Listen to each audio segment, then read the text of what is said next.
Hello, Joe Navickas here. I'm going to go over with you credit card interest calculation, but before I get to that, the credit card is just an awful loan. If you're using it to borrow money, it's awful. If you're using it to spend your money and to pay off your bills every month and keep track of what you're spending your money on, it's a good budgeting tool.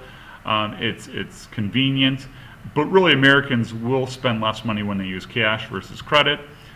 But a lot of people, 2/3 roughly of Americans, use the credit card as a type of loan. So that means they don't pay off the bill every month when it comes due, and then when they don't pay the bill off in full, the remaining balance is going to get charged a finance charge. And the finance charge is pretty steep. There's only one loan that's worse than a credit card, and that's a pawn shop. A pawn shop basically, let's say I have a gold watch, I need some money, I go to the pawn shop, they look it over, they're like, we'll give you $100 for the watch. And they said, you have 30 days, Joe, and you could buy the watch back from us for, let's say, $130. So I have 30 days, I take the 100, and then I could borrow, go back and buy it for 130. So I'm paying a $30 finance charge, basically, for use of that $100 if I buy it within 30 days. After 30 days, then the pawn shop owns the watch, and now they're going to sell it in a retail shop for maybe 200. And then when the 30 days elapse, now I have to, if I really want my property back, now I got to pay the retail value, which would be 200. And so pawn shops are just a really bad loan agreement. The credit card is not too far behind than that. It's not as dramatic, but it is bad. So I'm going to walk you through this Google spreadsheet, and you'll kind of see a little bit, how the loan agreement works. In my spreadsheet here, I put the annual percentage rate. All loan agreements in the United States, you have to give what's called the APR, the annual percentage rate. And credit cards typically have very high APRs. So I threw in a rate of 18%. There's obviously some rates that are lower than that. There's plenty of rates higher. There's some Americans right now are paying upwards in 25, 26, 27% range, which is absurd. But basically, I'm going to use the 18% rate. And what the credit card company does is they take this rate, and you can see here I took my B1, my 18%, and I divided by 365, and that's what we get is the daily periodic rate. And they're going to take your balance at the end of every day and multiply it by this daily periodic rate to get your finance charge. And really, the interest is going to be calculated every single day, and then it gets dumped back into the balance, and then your new balance for the start of the next day includes the previous day's finance charge. So it's truly a really bad loan. As an investor, we'd love to get 18%, and secondly, we'd love to see that 18% get compounded daily. I mean, that would be the best investment of all time. But we don't have access to those, but the credit card companies operate. So here's my example. I have $9,000. During the month, I spent $9,000. Once my billing cycle's up, I'm going to get that $9,000 bill.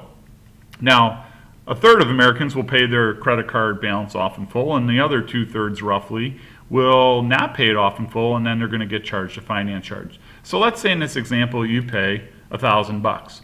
So you now owe $8,000. So let's say on day one, you're now starting on day one of the new billing cycle, you're going to be charged a finance charge on that $8,000. So this is how it would look. There's $8,000. Now, in the small print, it'll say once you carry a balance, any new purchases are going to get charged a finance charge. So under this scenario, our new purchases came out to 0. Let's say on day one we spend no new money. So therefore, our new balance would be 8,000 plus 0. It gives me 8,000. So the finance calculation would be D6, okay, would be our new balance, times this daily rate. And so when we do that, we get $3.94. So our new balance at the end of day one is $8,003.95. So what I need to do here, for simplicity's sake, I'm going to just say, let's say, obviously we're going to spend different amounts every single day on our card as we continue to go through the month. So I'm going to put a bunch of random numbers in. And let's say from here on out, let's just say we spend an average of $60 a day, and we'll just kind of copy that down just to save some time here. Get down to the bottom, there's my 60. Okay, So I'm also going to copy down, my formula here is always going to be this balance is going to go there. And then my new balance, and watch how I could just copy the formula down, and there's the 8,003 plus the 100. And then the finance charge, if I copy this down, it'll calculate, and you can see my finance charge went up by 5 cents. And therefore my new balance, if I copy that down, will be the 8,103 plus the 399. That's how I get the $8,107.94. So what I'm going to do here, I'm just going to copy my formulas down. I'm going to copy those down. I'm going to copy this down, and it's going to copy the formulas. It'll all make sense once I'm done. Let's get those in there. And now once we put these in there, and there we have it. So you can see the finance charge is slowly going up every single day. And here's the interesting piece. If we want to see how much we paid in finance charges for the month, we're just going to come up here, gather. We're going to come up here and we're going to sum up. We got E6